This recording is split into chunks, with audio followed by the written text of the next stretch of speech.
All right. So thank you everyone for joining us today. Beautiful weather. Hopefully it stays this way for a little bit of time. My name is Emmanuel Davila, and I serve as Director of Business Growth Services at the Southland Development Authority.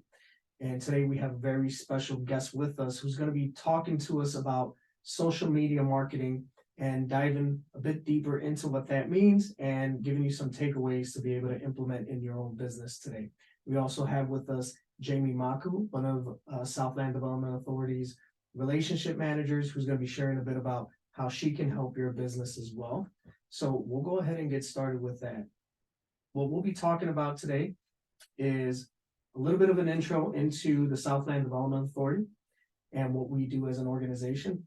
We'll also briefly touch on a survey that we're asking folks to fill out.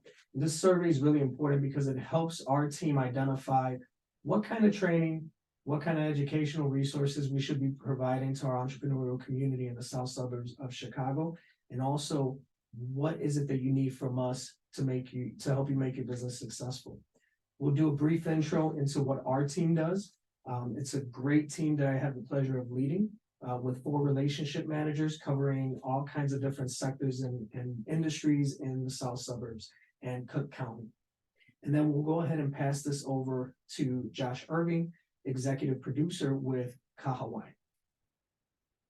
So what is the Southland Development Authority? Well, the Southland Development Authority is a nonprofit economic development agency that is designed to grow the economy of the south suburbs.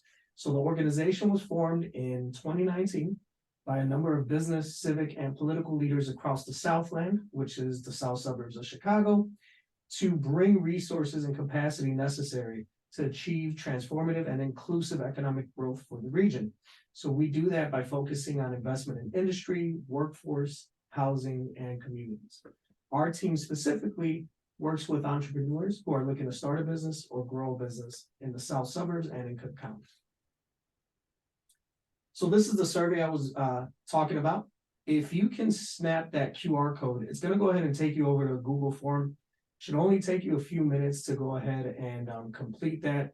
Please feel free to take a snapshot of that and visit that either later or sometime throughout this presentation. I don't want you to miss the great information that Josh is going to be providing, but please go ahead and save that, bookmark that once you open that screen.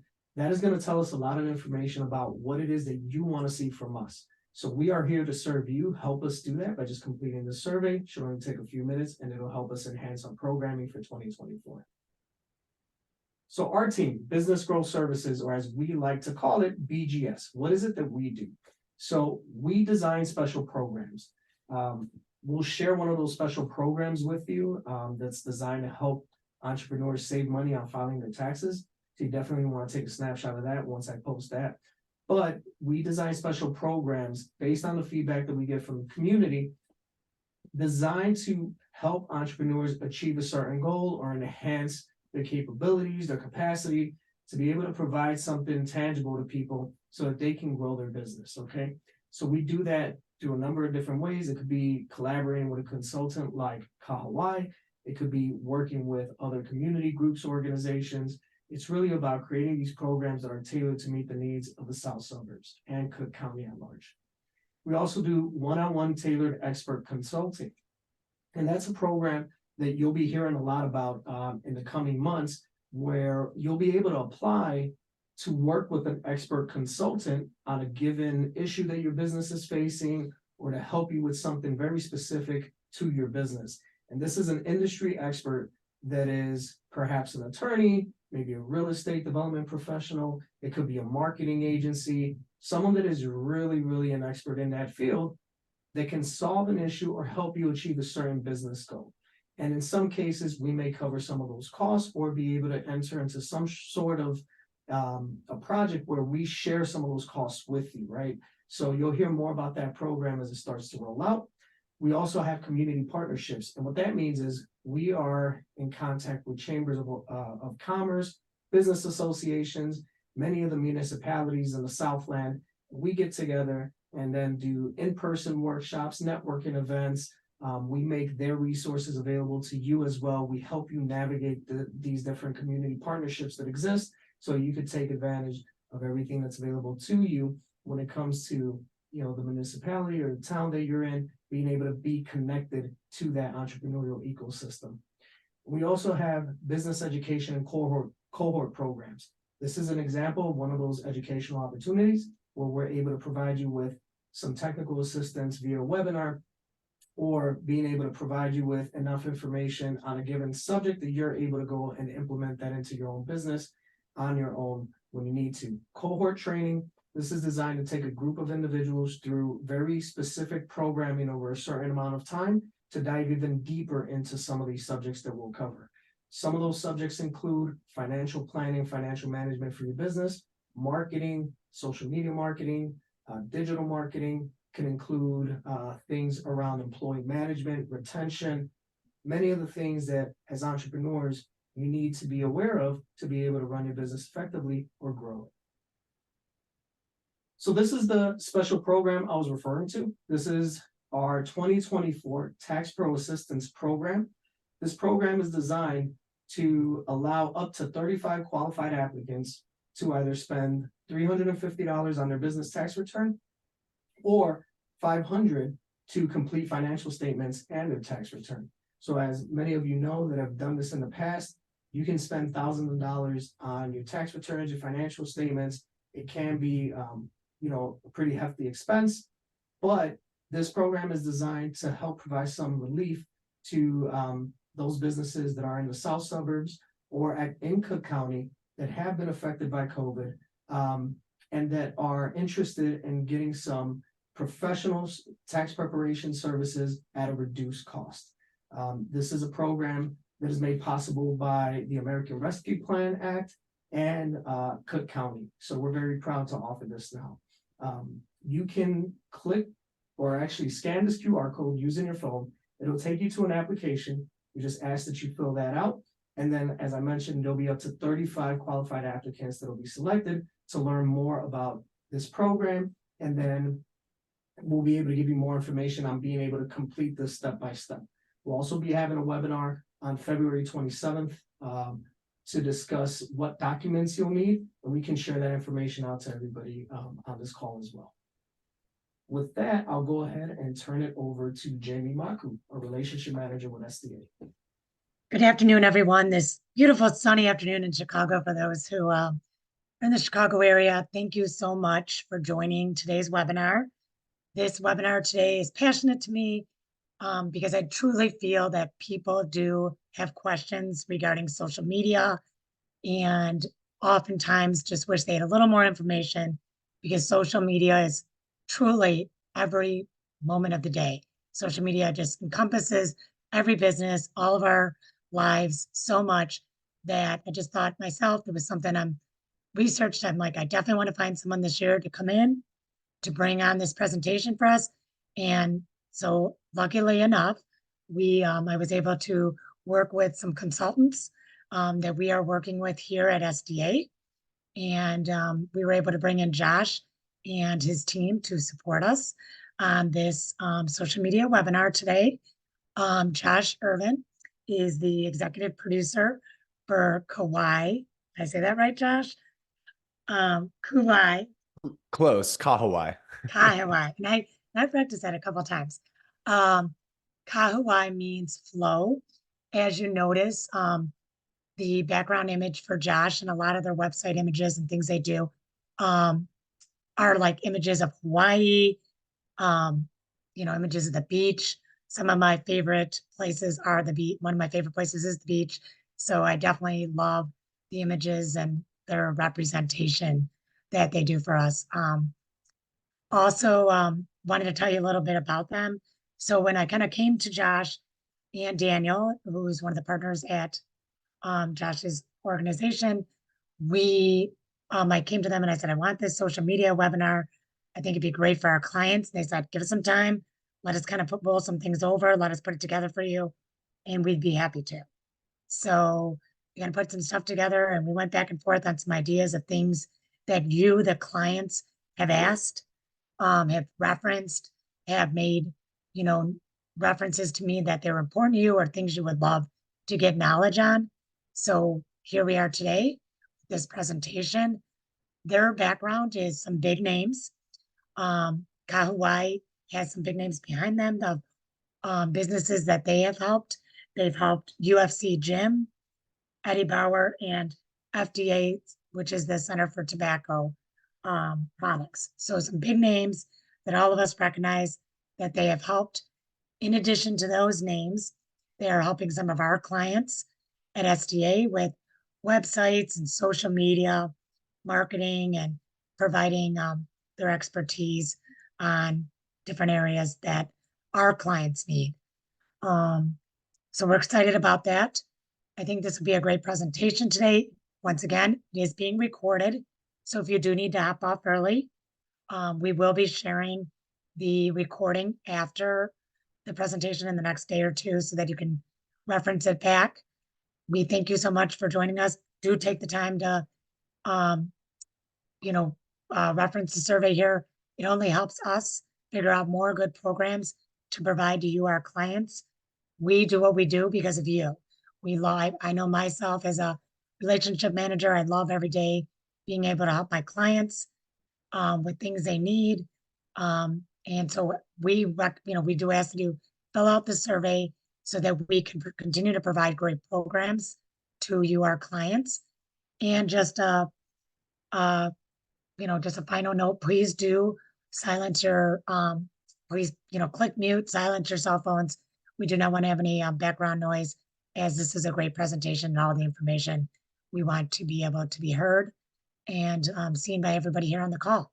So thank you so much. And I'll let Josh take over from here. Thanks, Josh, for doing this for us today. Of course. Thank you, Jamie. And thank you, Manny, for that introduction. I am really excited to be here today. I'm going to take a moment to just share my screen and take you through my slides. Hopefully everybody can see that. I'm sure somebody will chime in and tell me if you cannot see it. But yeah, no, thank you again. Southland has been a great partner creatively and strategically for us.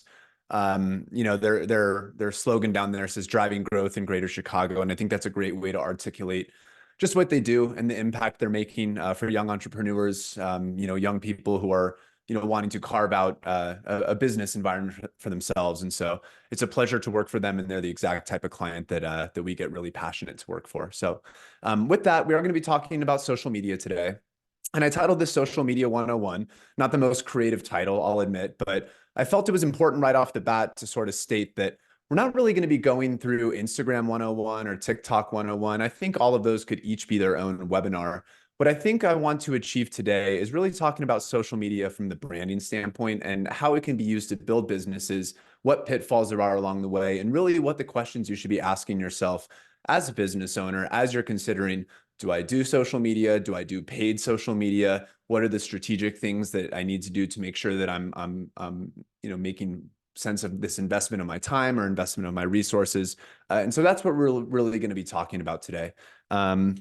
Real quick, Jamie did a great job introducing me, but Josh Irvine, the executive producer for Kahuai Content Company. I'm based in Salt Lake City, Utah. You can see my email right there, which please feel free to grab a screenshot of with any questions. If you're not able to get your question in today, please feel free to email me. I'd love to set up a time to talk more about any questions you have, any ideas you were thinking about that you might want to just bounce the idea off of someone. I'm happy to do that with you. So real quick, I got to Kahuai in 2019. I had been friends and creative collaborators with the owner of this company for a long time, and it finally made sense for us to just sort of join forces and get going. And the way we've implemented social media into many of our clients is within the framework of other marketing disciplines. So search engine optimization, website building, brand building. And so a lot of our attention on social media is in the verticals that we specialize in. So Kahuai specializes in really three main categories. That's professional services, business to business, and in education and a little bit of healthcare. We do some e-commerce along the way, and some other brands, a lot of which you'll see as I've given you examples in this presentation along the way. But we sort of use social media marketing primarily as a second or third funnel tool, which is when we've sort of already made initial contact, we have them in our ecosystem, and we're giving them information and content that is meaningful to them, sort of as we keep them in our sort of environment of that brand. I'll expand a lot on this, but this is sort of why I'm articulating it to you today, rather than here's what Instagram is, here's what TikTok is, rather here's how to think about social media collectively and comprehensively in a broader marketing and brand building structure. But quickly, I want to talk about some things I like. So up in the upper left there, I like food halls and I like food courts. When I'm shopping, when I'm at a mall, I get hungry. I'm walking around a lot and I like to go to a food court. Most of the time when I go into a food court, I don't know what I'm going to get yet, but it's there, it's convenient, and it's easy for me to jump into. On the bottom left there, I like street performers. If I'm traveling somewhere, walking around my neighborhood, it's nice to be surprised by a street performer who's trying to, entertain me. I like superstores. I like being able to go to Walmart and get my toilet paper and my groceries and my automobile oil. It's a one-stop shop that's very convenient and multifaceted.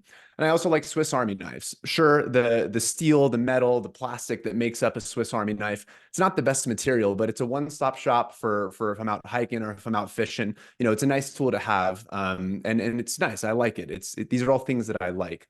But there's some things that I love. I love Brazilian barbecue, like you see on the upper left there. Why? Because I had to make a reservation. It was an intentional decision that I made to go to that restaurant. It's an experience. And when I walk through those doors, I have an expectation of what that night is going to be like. On the bottom left there, I had concert tickets recently to a band that I absolutely love. I was looking forward to that concert. I had the night set. I was making the decision to go to experience something that I had an expectation for. Similarly with Guitar Center, I like going into Guitar Center because I get to talk to the staff. I get to interact with the brand. I get to try out the equipment. I feel like I'm sort of a member of Guitar Center, even though there's no paper that would suggest as such. But unlike Walmart, I know why I'm going to Guitar Center. It's to play around with guitars and possibly buy a guitar. And then I like flamethrowers, really, because they shoot fire. But in reality, it's because it's the antithesis of what a pocket knife is, which is it's this intentional tool designed and catered for one specific purpose that, again, I have an expectation for and that I can eventually derive value from. So why do I tell you these things, like versus love? Well, I think it's because, I like things that are convenient and multi-purposed, but I love things that are tailored and intentional. And I think that is an important lens with which we look through social media. I think what you'd find is an easy and early pitfall of a lot of companies is, I need to do social media because everybody is doing social media. So let's just get content out and going. I think that when you take a step back and you realize that attention of consumers is a very difficult thing to earn and an even more difficult thing to keep, it becomes paramount that your social media presence and your social media content is tailored, intentional to what you are as a business and the message you are trying to deliver to your audience. So the agenda for today. I'm going to talk about when social media makes sense, setting key performance indicators, or KPIs is the acronym in the business that we use a lot. Quickly go over organic media versus paid social media, some strategic considerations. So that's like hashtags, influencers, collaborators, things like that. Just a quick note on security, just based on some stuff that we've been seeing recently. And then just kind of a few summary slides on the content creation process and kind of the questions you should be asking yourself as a business owner as you're exploring the social media world. So let's start with, when does social media make sense? I always like definitions. Definitions matter. So in my opinion, this is the best description of what we're talking about here, which is websites and applications that enable users to create and share content or to participate in social networking. No surprise there. I think the keywords here are websites and applications. So that insinuates mobile and desktop, and then sharing content or participating in social networking. We have what I like to refer to as the Elite 8 of social media platforms for any college basketball fans out there, of Facebook, now Meta, Instagram, X, formerly Twitter, TikTok, Snapchat, LinkedIn, Pinterest, and YouTube. So to give sort of a single-minded message here, I think social media only makes sense for a business when it provides value to your existing or target audiences. And you see that word value there bolded and underlined. And I think that's really the key word that I want us to focus on today is value. And value is a two-way street. So there's the value that you are giving to your audience or your existing audiences. And then there's the return that you're hoping to seek as a business owner from that investment of your time and energy. which leads me to the investment aspect of this. Let's remember that social media is an investment one way or the other. That could be an investment of your personal time or labor force. So if you have employees or whoever it might be working on those social media platforms for you, those are resources that you're paying in order to have this service fulfilled. You might bring in an advertising agency like Kahuai or a marketing firm to help do this for you. Those are hard costs. That's budget leaving your company. You should be expecting a return or the value add of having that company come in for you. There might be hard costs associated with the video and photo production in order to get the assets for social media, or to get a reporting platform that allows you to understand the analytics and track the performance of any given social post as you go through the journey of getting customers to click and engage with your content. So making sure that there is value both provided to your audience and target audiences, as well as coming back to you, needs to be the beginning point and the ending point of thinking through a social media strategy. So you're going to be hearing me talk about the idea of value a lot today, and where you can derive value in a social media strategy. So to do that, I think there's 4 key questions that you ask yourself right out of the get-go. The first 2 being, what type of business do I have? Am I an e-commerce brand?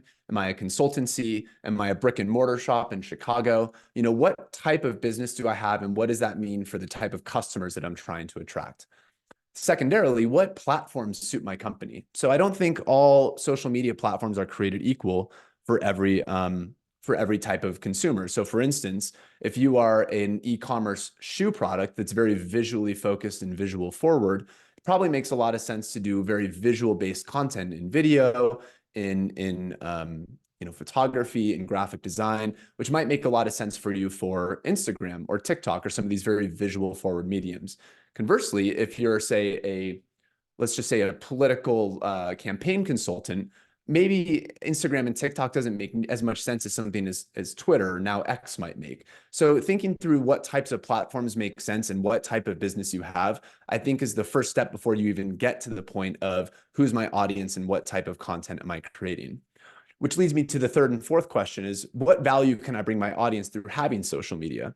So value in this case, what I mean by this is, am I going to be able to offer them discount codes? Say I'm an e-commerce brand. Am I going to be able to offer them discount codes to get a sale on my upcoming product or on an upcoming sale? If I'm a consultant, will I be able to offer a % discount on an initial consultancy? Like, what about this media that you're serving to somebody is valuable to them that might get them to perform the action that you are requesting of them? And then the fourth one is, what type of content delivers that value? So that might feel a little bit overlapping, which to a degree it is, but I think where that fourth question is distinguishable from the third is, first of all, what's the medium that I'm putting forth? So again, we could have video, we could have photography, you could have, tweets versus long form content on YouTube. And then secondarily, what platforms make sense? Like I already mentioned, not all platforms make sense for every single type of company. Specifically talking about video, I do come from a primarily video background. Before I really got into the analytics side of marketing, I was hustling on a bunch of different video sets out in LA. And the combination of video and marketing analytics kind of led me to where I am now, which is, ultimately in charge of a wide-ranging degree of media and content, but video kind of continues to be my baby and kind of the way which I look through the creative process, which is why I wanted to include that graphic to the right. So I think it's important to understand the statistics of what content is performing well, and sort of what you stand to gain by investing in different types of media. So this comes from Sprout Social, which is a very popular social media analytics tracking tool. And they, say that, for content marketers, the most valuable types of content for social goals and what gets the most engagement, this is the percentage breakdown. And you can see with video and images, you have a majority percentage of engagement coming from this type of content compared to something like text-based, which, could mean Twitter, or something like stories, which are temporary. They, are there for only 24 hours and then they disappear. And then live video, which I think is growing and becoming more of a popular tool as more social media platforms adopt it. Still on the low end of this tier, but I think if I had to guess, I think this will become a much more prominent and effective marketing medium going forward for social media. But I think the key takeaway in this is, if you're going to ask yourself the question, what type of content delivers value? I think the starting point is looking at the quantifiable metrics in the social media landscape and identifying sort of what those mediums are. So video and images, I think for those platforms that use these tools are the most important type of content that you can create at this juncture. And so I think, with that in mind, I take us back to, just understanding the value of creating a social media framework early on in your business. And these are the first 4 questions I would encourage you to ask before you get to that point. So with that, I think it's important to identify the content value pillars. So what do I mean by content value pillars? In my opinion, there are sort of 4 reasons why you would post something. Again, continue to ask yourself the question, what type of business am I? What type of value am I trying to provide? And once you've kind of fleshed that out, then you get to go, okay, what type of content am I going to create? And what is the objective of that specific type of content? So to that end, I think there's sort of 4 value pillars that we can rest and fall back on. So commerce, pretty simple. I am selling a product or a service. These are my new shoes that we're selling. Click on this link to go to the landing page to buy these shoes.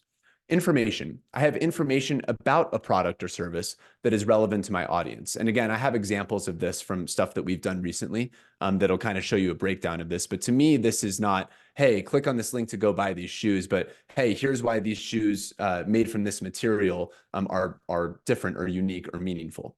Education. I'm providing thought leadership about a product, service, or industry that will educate my audience. So this isn't necessarily information about your company or brand, but rather about the industry that you're in at large. And again, part of this is, hey, I have people that follow me. I'm able to deliver content to them. They seem to be interested in the space that my business operates in. Let me educate them by giving them some content about this world that I'm in day in and day out. And then storytelling. I'm showing or highlighting something about my own product or service that is unique or meaningful. In the marketing agency world, we often refer to these as unique value propositions, which is basically what's different and meaningful and unique about my brand and the ethos of my company, and how can I share that or disseminate that in social media? So let's look at some examples. So on the left there, you have commerce. So Hyacint is a diffuser. It is sort of a higher end diffuser that is beautifully shaped, has a very beautiful cylindrical hourglass approach and feel to it. And we recently did a Valentine's Day promotion for them, which was Sorry Flowers. The new scent on the block is this diffuser that has all of these rose notes, rose tones. So click on this link to go buy this product. By the way, here's a discount code to do so. For information, so I don't know how, hopefully this is large enough on people's screens to read this, but Viatech Solutions is an electronics recycling provider. So they come to your company. If you have a lot of outdated or inoperable electronics, they can pick that up for you, take it back to their warehouse and recycle it. So we're telling people, one of the most common questions we get is if we offer computer recycling. Our answer is bring us your old computers, laptops, phones. You can see that it gets cut off from there. But the idea being, hey, yes, we get this question. We do laptops, we do computers. If you're ready to start something like this, let us know. AZ Center for REI is a fertility clinic in Tucson, Arizona. So they're in the, fertility space. And a lot of their audience showed through the engagement that they like getting, just educational statistics and facts around the fertility space and global fertility rates. And so, that's what this post here represents. And then lastly, for storytelling, we have another client out in Florida, Aseptic and Waste, and we thought that we would give a testimony here that spoke to them coming out on Thanksgiving to handle an emergency, doing it with a good attitude, doing it with a solution-oriented mindset, and we were able to get this review on our Google My Business page. So we turned that into a way to tell about this brand, to create a narrative and a story arc about what you can expect from this company. So I think these are a good representation of the 4 sort of content value pillars that you should always think, what is the value of this specific piece of content that I'm doing? So KPIs or key performance indicators. Just turn my notes here. Great. So key performance indicators are important because, again, if you're starting from the very beginning, you're establishing an objective for having the social media campaign or profile, or the time investment or resources investment in creating a social media framework for yourself. So I think if you don't have an established set of reporting metrics early on that you are benchmarking your success against, you're really setting yourself up for a disappointment. I think maybe not necessarily failure, but disappointment, because if you're not tracking towards anything, then you don't really have any way of qualifying your success. So I think a reporting structure should be set up early and include KPIs. So KPIs are key performance indicators. A few common ones are clicks, likes, engagement rate, and impressions. For those of you who don't know what an engagement rate is, an engagement rate is the percentage of people who look at it against the percentage of people who interact with it or like it or engage with the post in some way that shows you, hey, for the number of people who saw this post, here's the number of people that engaged with it. So setting up stuff like this, again, based on the type of business that you have, is an important step one for benchmarking your success. Two, the report should be delivered regularly or after like a significant holiday, event, or date that drives a meaningful promotion for your brand. So to use the shoes example, if you're offering 50% off around Christmas time, you should do a pretty quick assessment of how that sale performed immediately after the holiday ends, so that you can understand, hey, here's what the investment for this promotion was, here's what we were able to get on the return for it, and here's how we can plan for next year around the same time to tweak or modify it based on how the stats came in. Three, a social media strategy not aimed at the larger picture is doomed to fail. I kind of touched on that. If you don't start early on with what you're considering a version of success, it's going to lead to disappointment. Anyone can post content, but does it bring value? And as a general rule, our company rejects quantity of posts as a KPI. So it's really easy to say, hey, we're going to come and do 100 posts a month for you, and achieve that sort of scope of work, criteria, if you will. But if that's just simply content creation for the sake of content creation, and it's not baked in a larger strategy, and there's not a set of reporting structures based around it that says, hey, this is a successful post because of A, B, and C, I don't think it's a very quantitative way of approaching social media. So certainly having a large number of posts can be effective if it's based in a larger strategy, but we would never on our report say, hey, we did 50 posts for you because we had the time to do it. I just don't think that's a very effective method. And then four, success on a post does not always equal action on the post itself. So what do I mean by that? So I don't want to confuse anybody, because I just talked about how KPIs are clicks and likes and engagement rates on the post itself. But if your post has a link to a shopping page where somebody can buy those shoes and check out and fulfill that order, who cares whether they liked it or not? I'm sure if you were to ask any business owner, would you rather have 5 sales and 1 like, or 500 likes and 1 sale? They would take the former. So again, considering the strategic objectives of your brand should influence how you look at your social media performance. If you're an influencer, for example, then likes and engagement rates and impressions really is your business, and that is sort of the value that you're bringing to a company. But if you're a consultancy or an e-commerce product, sure, social media engagement and social media metrics can be a good indicator of the performance of your brand. But I really think, if it's not creating conversions, what's the point, I guess? Organic versus paid. So quickly, just to give some definitions. So organic social media is content posted to your channel or profile meant to serve your existing audience or to boost visibility through organic tactics to a new audience. So that might be hashtags, location tagging, collaborator or influencer posts. Again, we'll talk about that in a second, but I think it's good to think of organic social media as kind of the modern day storefront, right? So people are scrolling, they see that you hashtagged a post that fulfilled a search query that they had, they click on you, and they're going to land on your, let's say, your Instagram account. When they look at your Instagram account, that is a storefront. That is them looking into the window of a store saying, what is this company? If it's shoes, hopefully it delivers shoe content. If you're an attorney, hopefully it has a video of a customer testimonial that, speaks to your value as an attorney. So I encourage anybody who's going through the process of social media to remember that every post matters, but the comprehensive collection of posts matter too, because when they land on that user page, what story is it telling?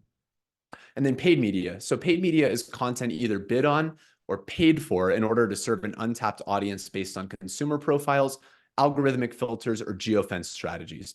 So paid media, another way to say it is, pay per click or pay to play, which is when you are bidding on, whether it's through Facebook or LinkedIn or whatever it might be, you are bidding on a certain demographic profile or a certain area based on, in my opinion, what should be a very specific or strategic objective that you have for your brand. I'm going to go through an example in a second of a client that we have that is does both organic and paid media, and show you how we sort of differentiate the creative and the user journey. But I think that the best way to think about paid media is sort of the modern day billboard. So if you have the modern day storefront, this is the modern day billboard. And the example that I give that I think we can all relate to is if you're driving down the highway, how many injury attorney billboards do you see? Probably with the thinking that if I get in an accident right then and there, all I have to do is look up and my problem is solved, right? So again, paid media seeks to solve a very specific problem or a very specific angle that your company is taking, which is why I think the user journey of that needs to be very thoughtfully considered. Again, we'll go through an example in a second. At the bottom there, you can see that to do paid media, you need an organic and digital foundation. So I think this is one of the most important remarks to make, especially as a young business owner. You're going to be approached by a lot of agencies. They might be trying to sell you on the, hey, if we just pay $500 a month, we're going to be able to get this many people to, your website or your social media profiles. And that's great. And that's something that should be explored. But if you don't think through the full user journey, you might end up being disappointed. So if you pay money out of pocket to do paid media, you better have a really good organic social media foundation in place, as well as a good website foundation in place. Because guess what? What that person's going to do after that paid media experience, if that paid media campaign was successful, they're going to want to go to, finalize the action that you have set up for them, which is to buy your, product or to book a consultation with you. So if that infrastructure, if that foundation is not set up, you're spending money to get people to something that is not optimized. And I think that's an easy pitfall early on for entrepreneurs and companies that, want to dive too quickly into paid media. Make sure your organic and foundational elements are intact first. So here's that example I was talking about earlier. So this is organic versus paid. So this is for Aseptic and Waste. This is the company that we work with out in Florida. They're one of the larger septic and commercial septic providers in Florida, which is funny. And I know it's funny. And you can do a lot of fun, creative work with a septic company, which we do. But this one is actually, I think, really a good example of, thinking through the different user journeys and thinking through the different experiences of somebody in an organic versus a paid media landscape. So on the left-hand side of the screen is our paid media campaign on LinkedIn. And the way you know that is you can see here where it says promoted just underneath the brand name. That means it's an ad. So just to give a quick background, because this can get very technical, but lift stations are basically a municipal plant that helps wastewater get to the treatment plants that are owned by the government. It's effectively a state requirement that companies that use a lift station have their septic services maintained every, twice a year by a company, and lift station emergencies, in the bylaws of Florida need to be addressed immediately.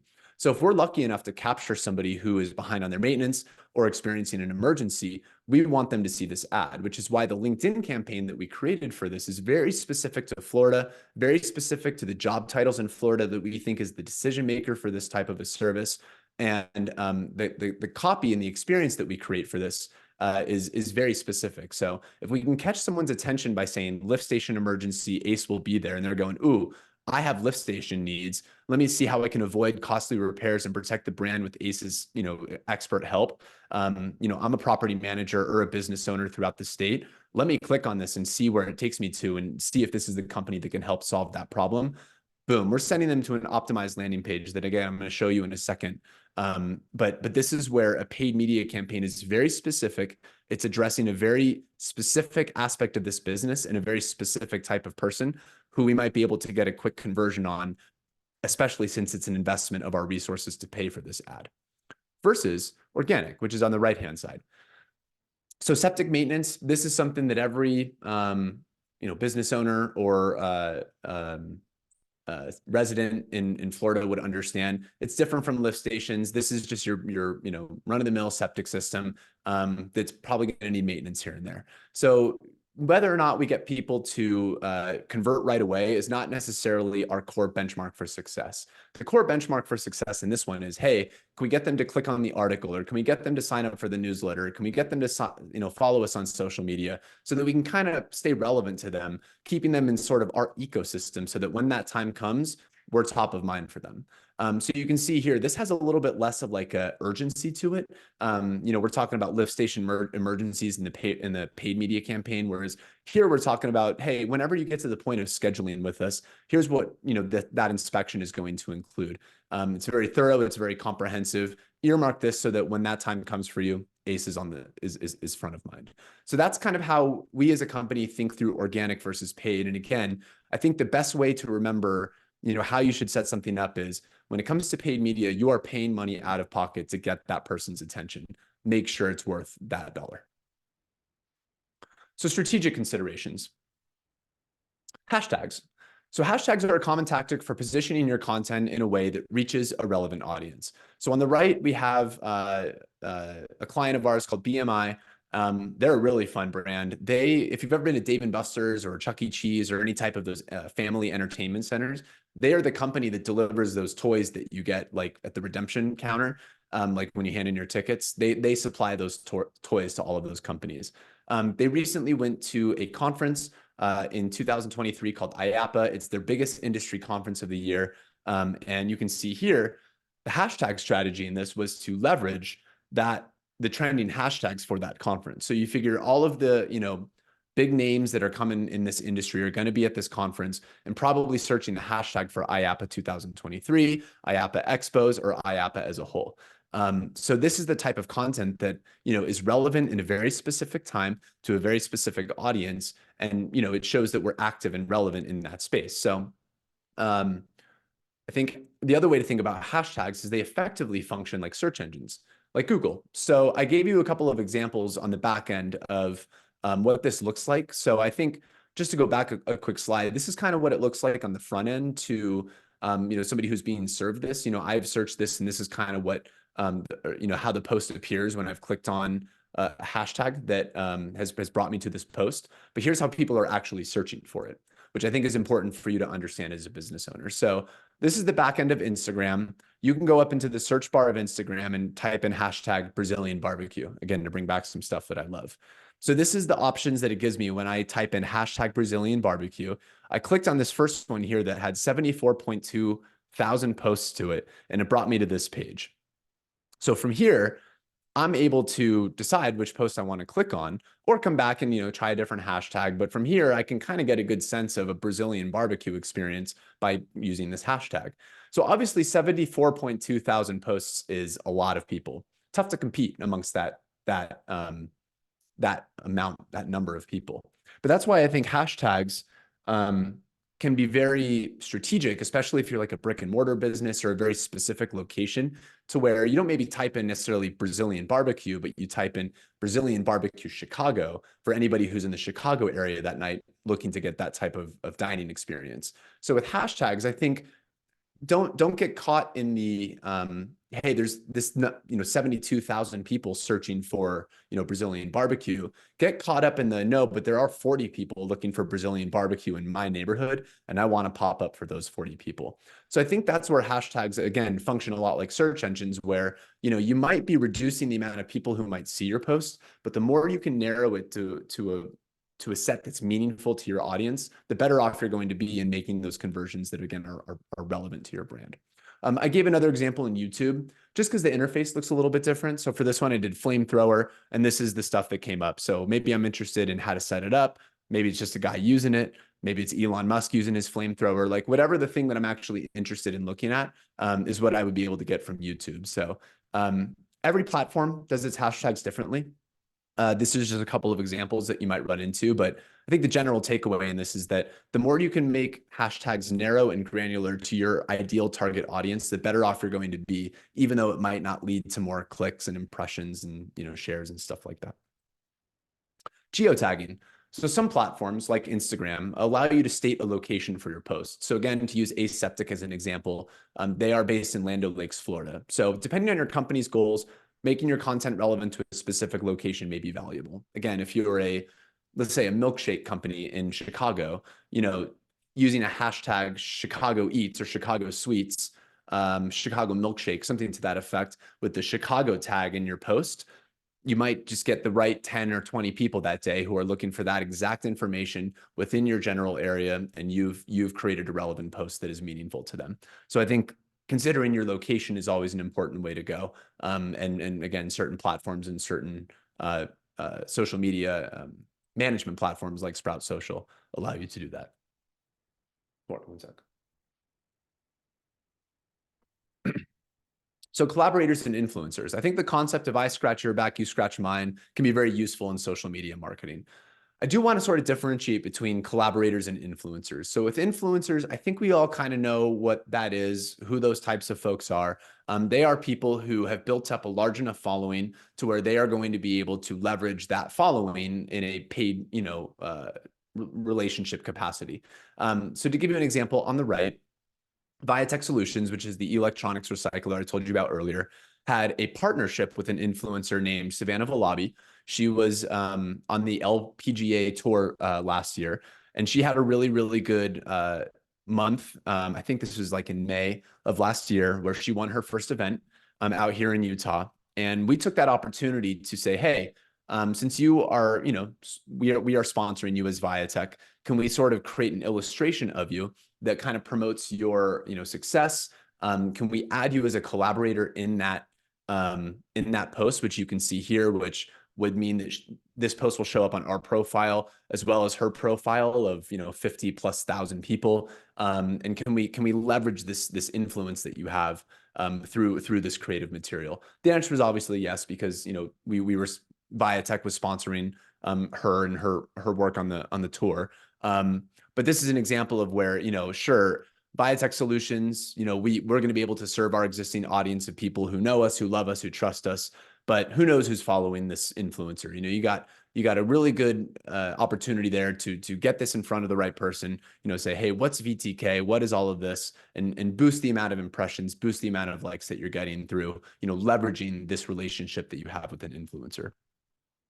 Versus collaborators. So collaborators, I think, is a little bit different from influencers in that maybe you're not dealing with somebody who is, making money off of their social media presence, but rather just is sort of a brand that you can collaborate with that says, hey, I scratch your back, you scratch mine. Let's see what we can do. So to give an example, for the fertility clinic in Tucson, like I mentioned, we just basically gave some love to the Pima Air Museum on National or International Museum Day. And we reached out to them ahead of time and said, hey, you're a great brand in Tucson. We'd like to think of ourselves as a great brand in Tucson.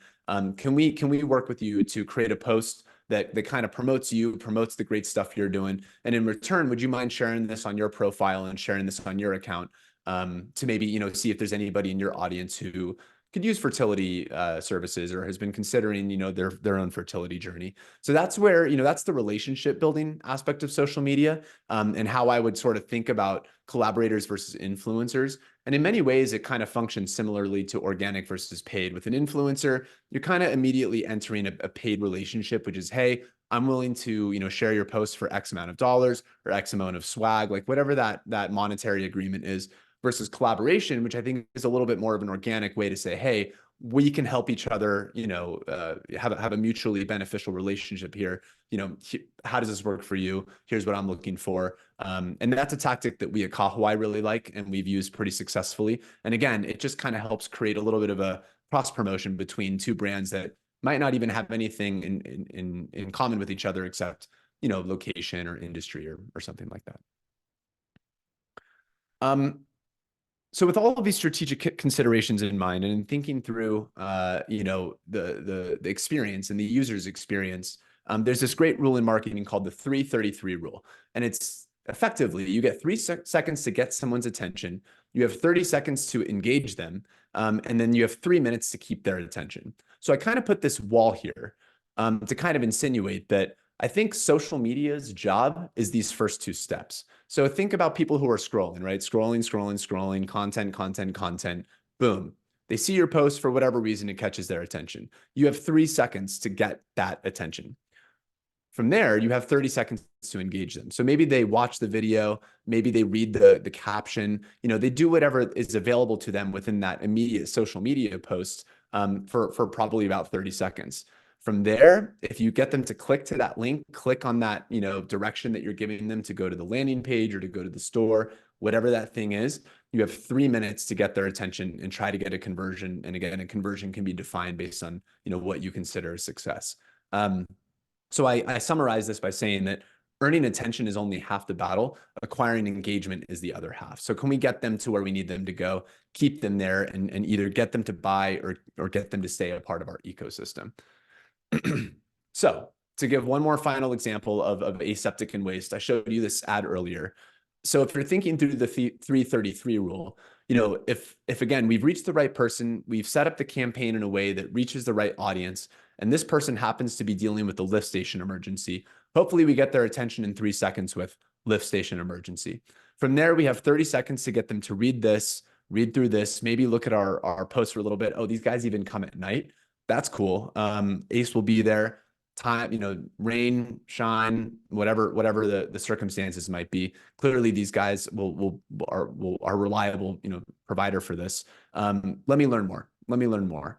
So this action, getting them to click here, like we did it. The ad made sense. We got the person who we wanted to click on this to click on this.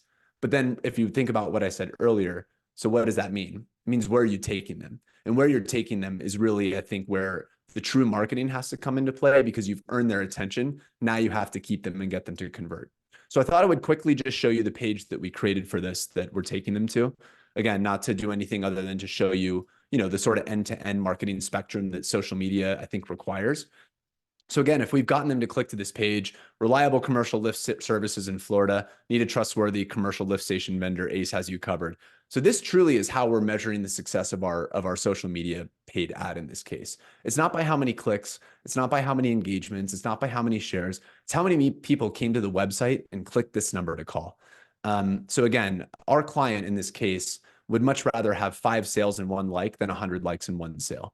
So that's where I say that, you know, the value in any given post may not be on the post itself, depending on your business. I can send a link for this afterwards, but it's a very, very long landing page. Again, if you think about my 3-minute rule, you know, this is about a 3-minute read, and it kind of paints the picture of everything that you can expect. A couple of great reviews from people who have appreciated our service in the past, reasons why the state mandates, you know, routine lift station maintenance, and an opportunity to contact us, or, you know, fill out the form to set up a consultation. So I think that really is the end-to-end spectrum that you need to think on from, you know, I want to do a social media campaign. Where am I taking people? Security. I just want to quickly address security as somebody who's gotten a lot of spammy notices in the last couple of months. Look, hackers are getting very sophisticated in how they attempt to scam you. And one of the easiest ways is through social media, because you're dealing with big conglomerates like Facebook and YouTube and, you know, Google, and you know, it can be very scary the way they sort of tell you that they're about to shut down your account because you weren't compliant. So whether you're doing this yourself, whether you have an in-house person or a marketing agency, you know, make sure that social media manager has safety protocols in place for each platform you are either posting on and or advertising on.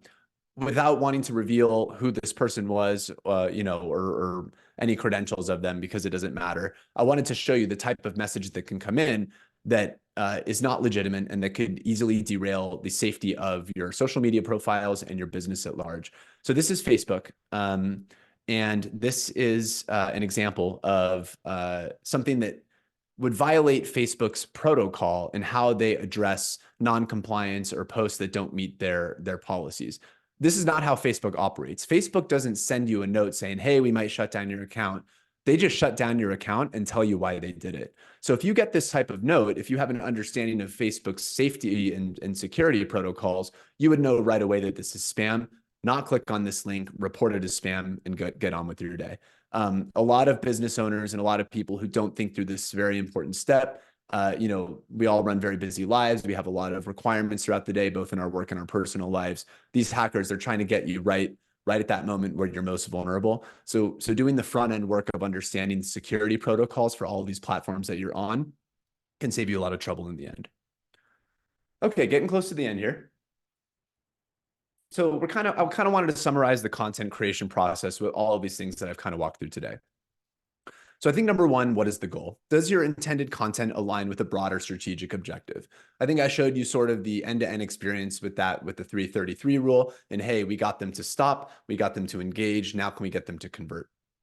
What platforms does it make sense on? So not all social media platforms are created equal. Strategize accordingly. Again, if you're a shoe brand, go with platforms that are very visual forward. If you're more of a consultancy, maybe you need LinkedIn or Twitter or something that lets you, expand through words on the value of your company and the examples of your work.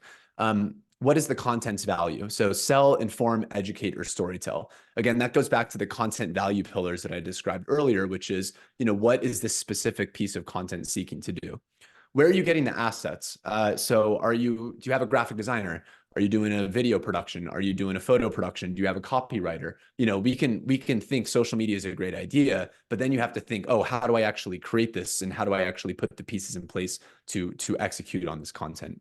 And then lastly, and in my opinion, most importantly, what is the desired action? So is the action you want from the user clear, and is where you're sending them optimized? A social media post without a clear objective and a clear message is just content. A social media post with a clear objective and a goal in mind has value for both parties. So summary, when doing social media for your business, remember the core tenets. Are you providing value, or are you providing content? Are you using the platforms and mediums that make the most sense for the type of business you have? Are the posts, landing pages, and user's journey optimized? And lastly, is your message tailored, intentional, and goal-oriented? So to go back, these are some things I like. Because when I'm casually scrolling, casually perusing, it's nice to get, surprised and excited by some of these things that are multifaceted or convenient. But when I'm invested in something, when I'm a part of a brand or part of an experience or part of something that I have expectations for, those expectations mean that I need to be given a certain degree of value in those experiences. So if we just replace the word I with the word consumer, I think you'll see that consumers like things that are convenient and multi-purposed, but consumers love things that are tailored and intentional. So if you've gone through the effort, if you've gone through the work to get them into your ecosystem, to get them to click, to get them to engage, make sure it's tailored and intentional to what their expectations are. And really only you know that as a business with unique value propositions about your business, and ultimately going into business to produce a solution to something that you identified as a problem. So with that, here's my information again. Again, I encourage anybody to reach out to me. I know I didn't talk specifically about, various platforms like Instagram or TikTok specifically. Happy to do that if you want to follow up. But hopefully this was, an engaging presentation and thinking through, hey, here's how social media can be a valuable tool for my business. The different sort of pitfalls that might be out there, and then thinking through things like organic, paid, and the strategic considerations that fall underneath all of that. So thank you. This was really fun. I really enjoyed presenting. Hopefully I left a little bit of time for some Q&A, and if not, you all have my my information. Thanks everybody for joining today. We are going to take some questions. At the bottom of the screen, right next to the chat, you'll see Q&A. If you do have any questions, if you want to drop them there. Also, we do want to know who's on the call today. So if we can, I know at the beginning of the call, we kind of asked, and we would like to know which business owners have joined the call today. So if you could drop your name and your business name in the chat, that would be great, just so we know who's here. And we thank you for being here today. But if anyone has any questions, go ahead. We'll give you a minute or two to drop them in the chat, and then we will get those answered for you. Once again, this was a recorded presentation webinar, and we will be sharing the link after the call, probably tomorrow or the day after. So you could be on the lookout for that in your email. That way, if you want to re-listen to it or share it with someone, or it would be available for you as well. So go ahead, and if you have any questions, please drop them in the chat.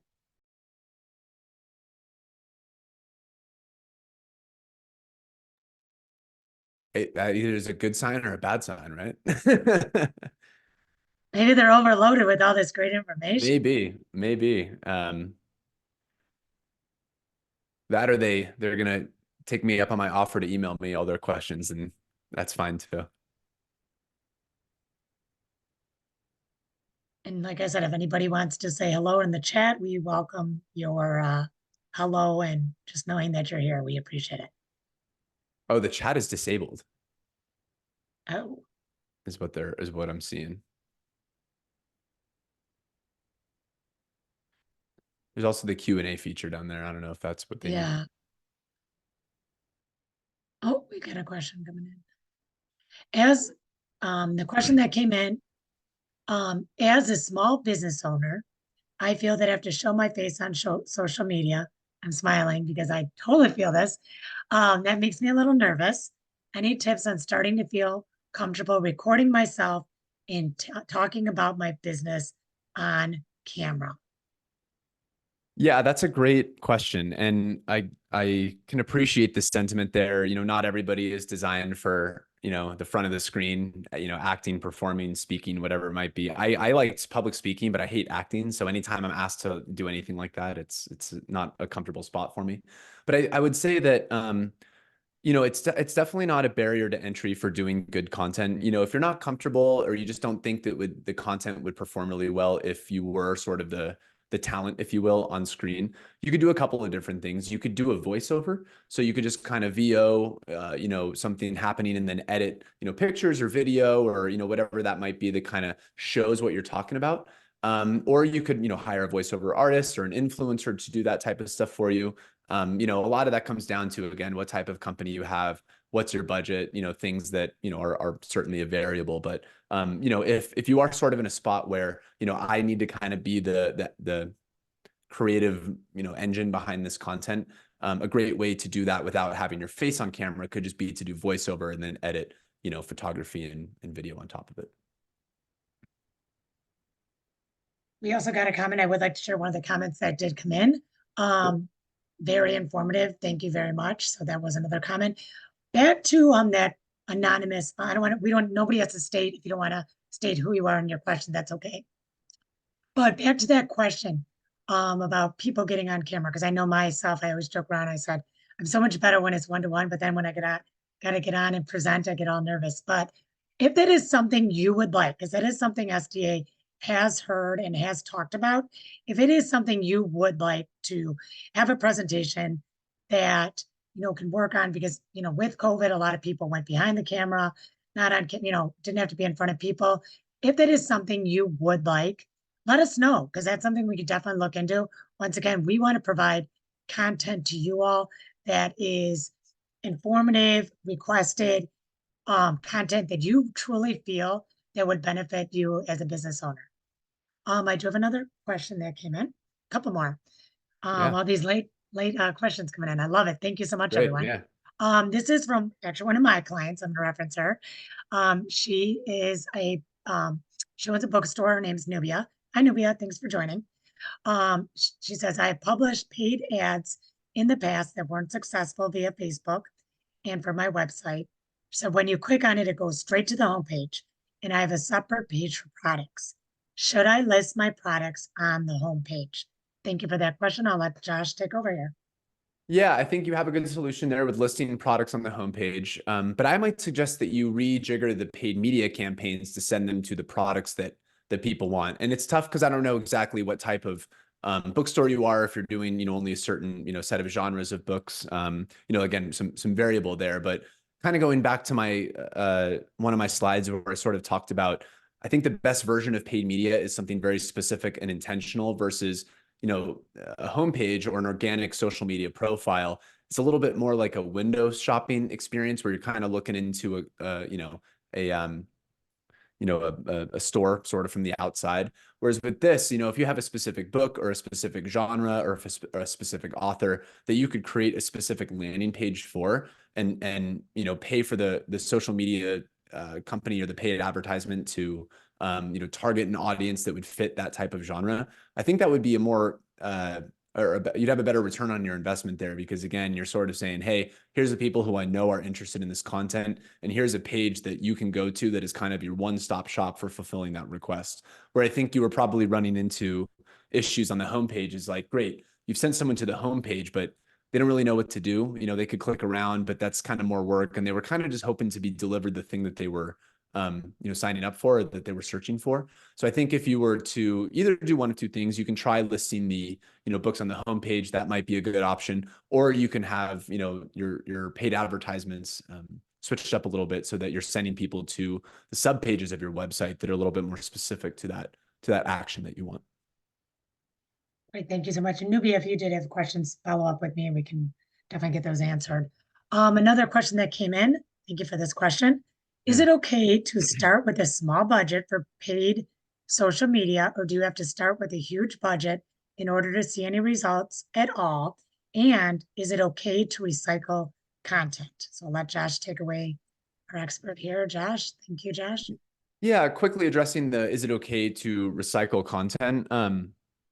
I think the word recycle does it a disservice. I think, because that sort of insinuates you're kind of, recycling it. I think it's okay to reuse assets. So if you have, a really, really good photo, or really, really good, you did a video shoot and you have, 5 or 6 really, really good shots that, really paint the picture of your brand, tells the story that you're trying to tell. There's nothing wrong with sort of using that media in a multi-purpose capacity, as long as it's serving a different message. Again, I think the important thing to remember is that a lot of times people are going to land on your profile, and it's going to show sort of the comprehensive set of images and media that you've created for that experience. You want it to feel like there's some thoughtfulness behind it. And if it's just the same picture over and over, I think it's actually going to do a disservice to you than if you were to just post it once and then just kind of cut your losses by not recycling it another time. So if you're able to tell a different story with the same asset, I think it can be, recycled, but I wouldn't just, again, post it because it's content that you're able to post and you have that image. So you're just going to keep using it. Which is sort of a good segue into budget and how do you budget for social media assets and social media creation.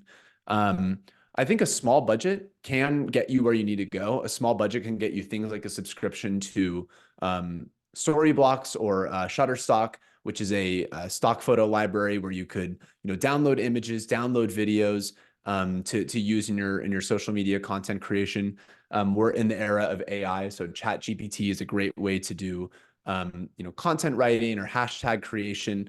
A lot of these platforms that, they want you to sign up for business accounts because, most people that sign up for business accounts have paid media, in mind, which is a huge business model for these social media companies.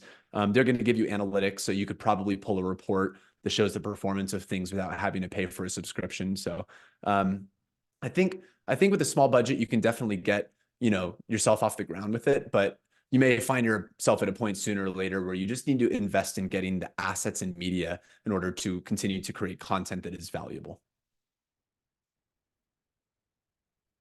Sorry, I put myself on mute. Josh, I got a couple more questions that came in. Sure. Thank you so much. We appreciate all these questions because also Yeah, they're too, great. not only do we want to answer it, it also helps Josh for future presentations Yeah. for him to know what is needed for their end and to be able to better serve their clients and also continue to do great presentations like this. Should we use trending sound on content is the next question.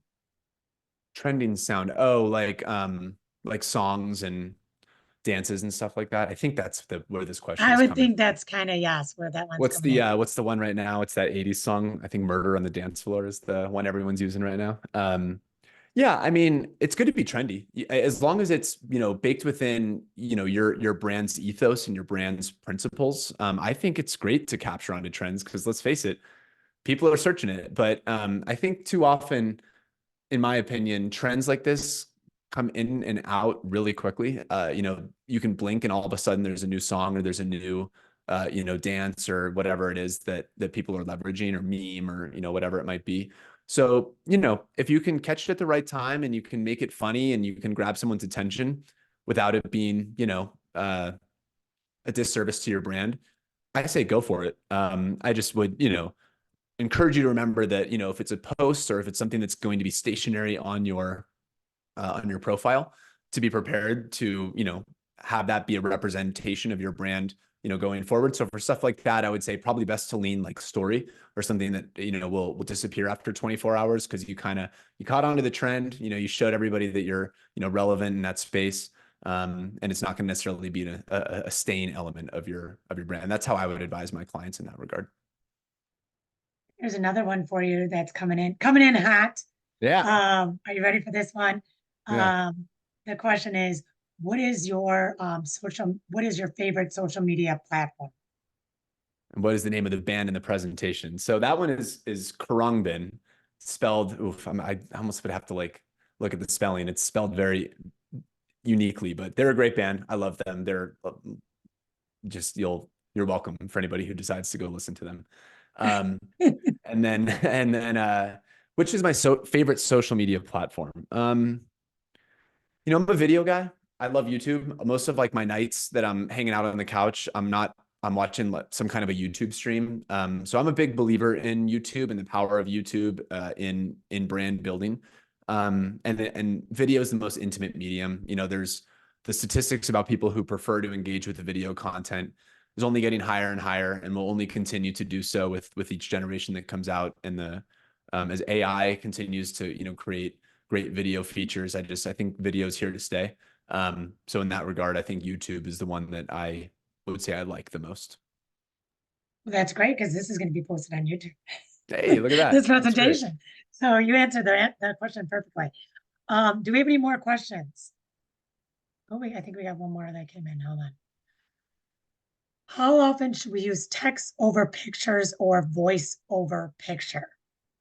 How often should we use text over pictures or voice? Oh, I see. So I think this might be in reference to video where like you see like the subtitles and stuff like that. I think that's a great question, actually, and perhaps one that I could have included in my presentation. So for a platform like Instagram, the default setting is for there to not be sound.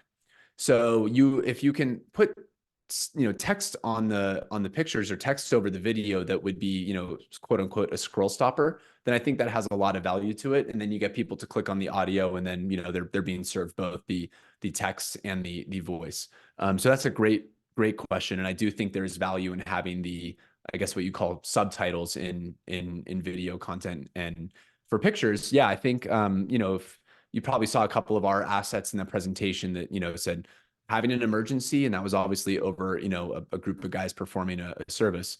And so I think that's where, yeah, you can be very strategic with that messaging, but you don't want to overdo it, I think. So you don't want to have a picture with your entire message sort of pasted over it. That's what your caption is for. But I do think if it's done through the lens of, hey, this is going to stop someone and get their attention, then yeah, I definitely think it makes sense to include text over the imagery. How often that happens, I think that's kind of up to you, and how often you're posting, I guess I would say, is in certain terms of how often.